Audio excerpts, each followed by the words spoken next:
حضرت سیدنا انس رضی اللہ تعالیٰ عنہ نبی پاک علیہ السلام کی بارگاہ میں عرض کرتے ہیں، یا رسول اللہ صلی اللہ علیہ وسلم، اگر میں آپ کو حشر کے دن تلاش کروں تو کہاں تلاش کروں؟ پہلے عرض کرتے ہیں، یا رسول اللہ قیامت کے دن میری سفارش کرنا۔ میں یہاں ایک جملہ کہنا چاہتا ہوں، بڑے لوگوں کو تقوی پہ مان ہے، جی اعمال ہی سب کچھ ہیں، اعمال ہی سب کچھ ہیں۔ تیرے اعمال صحابی جتنا تو نہیں ہو سکتے، وہ صحابی رسول ہیں۔ اور یہ بات یاد رکھ لیں، جس نے ایمان کی حالت میں میرے نبی کو دیکھا پھر اسی حالت میں وصال ہو گیا، قیامت تک کوئی اس جیسا نہیں ہو سکتا۔ ولیوں میں، غوثوں میں، قطبوں میں کوئی بھی کسی صحابی کے مقام اور مرتبے کو نہیں پہنچ سکتا۔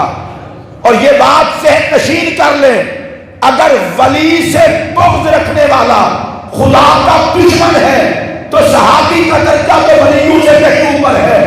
جو رسول اللہ کے صحابہ میں سے کسی صحابی کا دشمن ہے وہ خدا کا بھی دشمن ہے، مصطفیٰ کا بھی دشمن ہے۔ اب صحابہ سارے شان والے، ان سب کی عظمت کو سلام، لیکن جو بات میں اب کرنے لگا وہ سنیے۔ حضرت انس کہتے ہیں، یا رسول اللہ میری شفاعت کرنا، سفارش کرنا۔ اب بڑا سیدھا سادہ جملہ کہہ رہا ہوں، صحابی کسی مکتب فکر سے پڑھے ہوئے کو نہیں کہتے، صحابی محمد عربی سے پڑھے ہوئے کو کہتے ہیں۔ مولوی کا رویہ اس لیے چینج ہے، دیوبند سے پڑھا ہے سوچ دیوبند والی ہوگی، بریلی شریف سے پڑھا ہے سوچ بریلی شریف والی ہوگی، اہل تشیع سے پڑھا ہے سوچ شیعہ والی ہوگی، وہابیوں سے پڑھا ہے سوچ وہابیوں والی ہوگی، اور جو پڑھائی میرے محمد سے ہے، جس کو میرے نبی نے پڑھایا ہے، اس پر تو فرقہ واریت کا الزام نہیں نا۔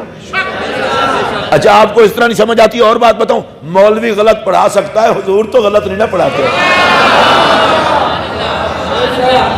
مولوی ممکن ہے غلط تعلیم دے رہا ہو، لیکن میرے آقا جو کچھ آقا پڑھاتے ہیں دین ہے ہی وہی۔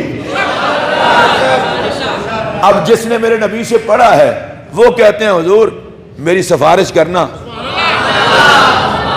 میں اس کا دوبارہ مزہ اس لیے لے رہا ہوں تاکہ یہ فرقہ واریت سے بالا تر بات ہو جائے۔ اس کا مطلب یہ ہے جن پر محمد کی نگاہ ہوتی ہے وہ حضور سے شفاعت کی بھیک مانگتے رہتے ہیں۔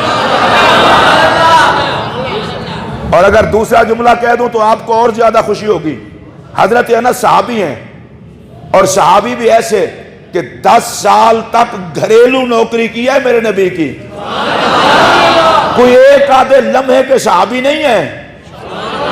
جس نے ایک لمحہ میرے نبی کو دیکھ لیا وہ بھی جنتی ہے، اس کا بھی جواب کوئی نہیں۔ اور جس نے 10 سال تک گھر میں رہ کے نوکری کی ہو اور پھر مصطفیٰ کے اخلاق کریمانہ کا راوی ہو، اور جو انس یہ کہتے ہیں 10 سال میں مجھے حضور نے ڈانٹا ہی کبھی نہیں، کام ٹھیک کیا تو ٹھیک ہے، نہیں کیا تو بھی ٹھیک ہے، کبھی مزاج کے مطابق کرتا تھا کبھی نہیں کرتا تھا، مگر حضور رحمت کا سایہ رکھتے تھے۔ اب یہ صحابی ہیں جو 10 سال تک میرے آقا کی نوکری کی ہے، حضور کے اخلاق حسنہ کے اکثر کے راوی ہیں، وہ کہتے ہیں یا رسول اللہ میری شفاعت کرنا۔ قرآن کہتا ہے صحابہ سارے جنتی ہیں، سارے صحابہ سے اللہ راضی ہے، اور وہ کہہ رہے ہیں حضور میری سفارش کرنا۔ اس سے جس مزاج کا پتہ چلتا ہے وہ یہ ہے، مزاج جہنمی نہ ہو تو نبی سے مانگتے ہوئے حرج کیا ہے؟ طبیعت میں بغاوت نہ ہو تو محمد سے سوال کرتے ہوئے کون سی موت پڑنے لگی ہے؟ اگلا جملہ کہہ لوں، عقیدے میں روشنی ہو تو بندہ نبی سے کیوں نہ مانگے؟ وہ صحابی تھے، ان کے عقیدے میں روشنی، عقیدت میں روشنی، ان کے علم میں روشنی، ان کے عمل میں روشنی۔ اگر آپ سمجھیں تو میں ایک بات بتاؤں، جن کی ذات سے لے کر تعلیم تک ہر جگہ نور تھا سراج منیر کا، وہ صحابی تھے، اور کہتے کیا ہے حضور ہماری سفارش کرنا۔ آگے میرے نبی نے پتا کیا فرمایا؟ فرمایا انا فاعل، کروں گا سفارش، بخشواؤں گا۔ اب صحابی نے اگلی بات شروع کر دی، حضور پھر آپ کو تلاش کہاں کروں؟ یہ حشر ہے۔ آپ ذرا تھوڑی دیر کے بعد جب آپ جاگیں پھر یہ جملہ سننا، سلام ان کو جو حشر میں بھی تلاش یار میں۔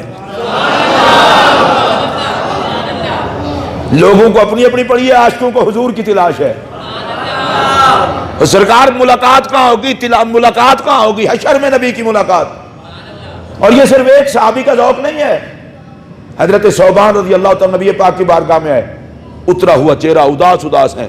میرے پاک نبی نے پوچھا علیہ السلام، مَلَّذِي غَيَّرَ لَوْنَكَ یا ثوبان، اے ثوبان کس چیز نے تیرے چہرے کا رنگ بدلا ہوا ہے؟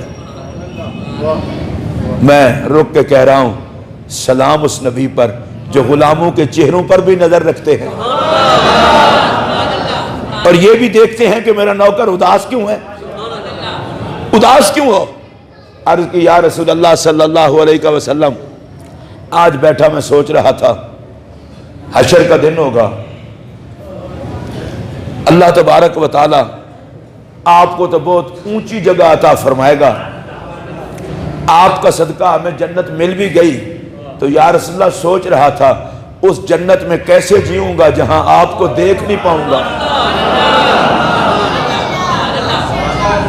یا رسول اللہ جنت میں بھی گزارا آپ کے بغیر تو نہیں ہونا۔ ان صحابہ کے عشق کو کیسے کوئی بیان کرے؟ لوگ قرآن کی تلاوت کرتے ہیں، زکاتیں دیتے ہیں، سخاوت کرتے ہیں، چلے کاٹتے ہیں، پتہ نہیں کیا کچھ نیک کام کرتے ہیں، میں کسی پہ گڑبڑ نہیں کر رہا، کہتے کیا یا اللہ کرم کرنا، جنت عطا کرنا اچھی بات ہے، جنت اللہ کا انعام ہے، فضل ہے، مانگنا چاہیے۔ پر صحابہ کو دیکھو، صحابہ کہتے ہیں آقا اس جنت کو کیا کریں گے جہاں آپ نہیں ملیں گے؟ اس لیے کہ صحابہ کو پتا تھا پوری جنت میں وہ مزہ نہیں جو دیدار مصطفیٰ کا مزہ ہے۔ ابھی صحابی یہ اتنا بات کر کے فارغ ہوئے، اللہ نے قرآن کی آیت نازل کر دی جس کا مفہوم یہ ہے، محبوب ان کو کہہ دو گھبراؤ نہ، تمہیں جنت میں وہ جگہ عطا کروں گا جب نظر اٹھاؤ گے مصطفیٰ کا دیدار کر لو گے۔ تو صحابہ تو لوگوں کو بڑا شوق ہے، اتنی حوریں ملیں گی، شکل دیکھ حوروں والی، کیا نسوار کی بدبو لے کے تو حوروں کے نام لینا، تیری اجری ہوئی شکل ہے، اپنا منہ بھی دیکھا ہے ظالم تو نے، تیرا جنت میں بھی دہشت گردی کا پروگرام ہے، اور ظالم تو جنت میں حور کے لیے جاتا ہے، محمد کے نوکر وہاں بھی حضور کے لیے جائیں گے۔ تو اپنی طلب دیکھ، نبی کے صحابی کی طلب دیکھ، حور تو لنگر ہے نبی کا، حور مقصود نہیں ہے۔ میں اتنا بڑا جملہ کہہ رہا ہوں یہ صرف عاشقوں کو سمجھ آئے گا، اللہ کی قسم حوریں مقصود نہیں ہے، مومن کی موت و حیات کا مقصود ہی حضور ہے۔ مومن جیتا بھی نبی کے لیے ہے، مرتا بھی نبی کے لیے ہے، اور حشر کے دن اٹھتا بھی نبی کے لیے ہے۔ اب حضرت انس کہتے ہیں یا رسول اللہ کہاں تلاش کروں؟ تو میرے نبی نے فرمایا پل صراط پہ کھڑا ہوں گا امت کو گزارنے کے لیے۔ اب حضرت انس کہتے ہیں یا رسول اللہ اگر وہاں ملاقات نہ ہو، ذرا میری طرف دیکھ کر کے بات سنیں، پل صراط سے ہر کسی نے گزرنا ہے، تو حضرت انس نے بھی تو گزرنا ہے، پھر یہ کیوں کہا اگر وہاں ملاقات نہ ہو؟ اصل میں مطلب یہ تھا کہ حضور آپ سے سوال کر کے امت کو بتا دوں کہ دیکھو تمہارا نبی کہاں کہاں تمہارا منتظر ہوگا۔ اگر وہاں ملاقات نہ ہو، سرکار نے فرمایا میزان پہ کھڑا ہوں گا، نامہ اعمال تولا جا رہا ہوگا، میں وہاں کھڑا ہوں گا اور اپنی امت کے اعمال کا وزن کروا رہا ہوں گا۔ حضرت انس نے اگلا سوال کر دیا یا رسول اللہ اگر وہاں ملاقات نہ ہو؟ حضرت انس کا بھی عجیب حال ہے کہ پل صراط پہ ملاقات نہ ہو، میزان پہ نہ ہو، حضور ہوگی، آپ کے بھی تو اعمال تلنے ہیں، اور فرمایا نہیں، میں حضور کی رحمت للعالمین کائنات کو دکھانا چاہتا ہوں۔ میرے نبی نے فرمایا انس اگر وہاں ملاقات نہ ہو پھر حوض کوثر پہ کھڑا ہوں گا، امت کو جام کوثر پلا رہا ہوں۔